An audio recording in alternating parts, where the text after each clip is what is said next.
Yes. It was Friday the 2nd of December.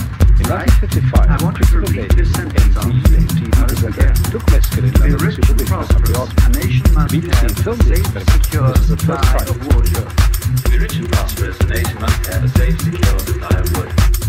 After initial psychological tests, the experiment began at noon. Shall we go right ahead then? Oh, I take it. Yes, there she is. Well, I'm feeling perfectly fit at the moment. What you're saying is, I ever am, and I'll take it right now. An hour and a half later, there were definite effects. Could you perhaps tell us any particular colour which you think? Yes, this colour just behind Tubby there. Yes. This colour is, damn, I warned you, Humphrey, that on colours, my vocabulary is bare. Are you talking about the reddish curtains behind Tubby? Yes, and in fact it has the most extraordinary gradations of mauve and lights. Sorry, this is just my own poverty vocabulary, I can't describe it.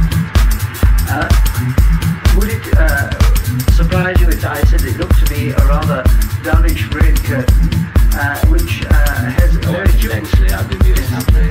Now, who would you feel in this situation? Whose judgment would you feel sounder? Now you're asking me, this is a $64 question, whether I'm seeing the curtain more nearly as it is, or whether I am intoxicated seeing the elements, which is, of course, the thing that fascinates me about it.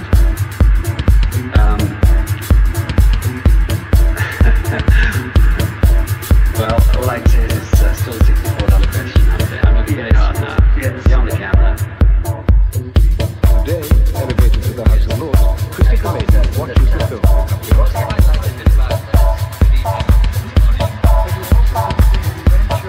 Now back again, and I feel it intensified I think this is the most interesting thing I've ever done.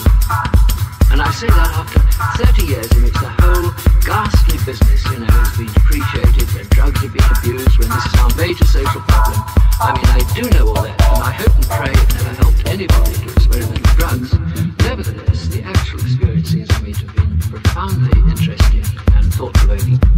The time's now just on 1400, and in the last half hour or so, Christopher has been preoccupied to a very great extent with time, and we've had numerous discussions on this. In the interval, he tried to instruct me as to how to work his recording machine, and unfortunately we were quite unable to work it. He has also been listening to a certain amount of music. Now I'm going to ask him once more to go over the Babcock sentence that I did, and also to take away 7 from 100. Now, Christopher, would you be prepared to do that for me, please? Well, you've got me at what I would call my period of time when I am capable of doing it. Right, well, I'll now repeat the sentence. To be rich and prosperous, a nation must have a safe, secure supply of wood. To be rich and prosperous, a nation must have a safe, secure supply of wood. I got the two. Well done. Now, would you like to take away 7 from 100? 93, 86, 79, 72, 66, 72, whatever it is, 65, 58, 81, 40, I can see that it is still 44, 37, 30, 23, 23. Now I'm off again. In my period of time, I'm off again for a long period, but you and Ned is probably that I've gone away as well. Perhaps half a dozen times during the experiment, I would be withdrawn from my surroundings and from myself, and have an experience, a state of euphoria, for a period of time that didn't end.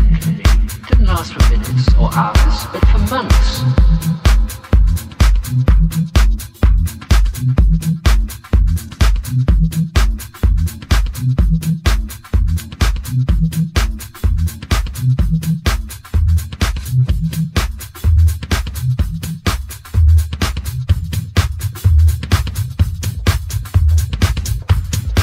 The psychiatrists afterwards, and common sense, they all said this is nonsense. You couldn't have had these experiences because there was no time. As the film shows, there's no time for you to have them in.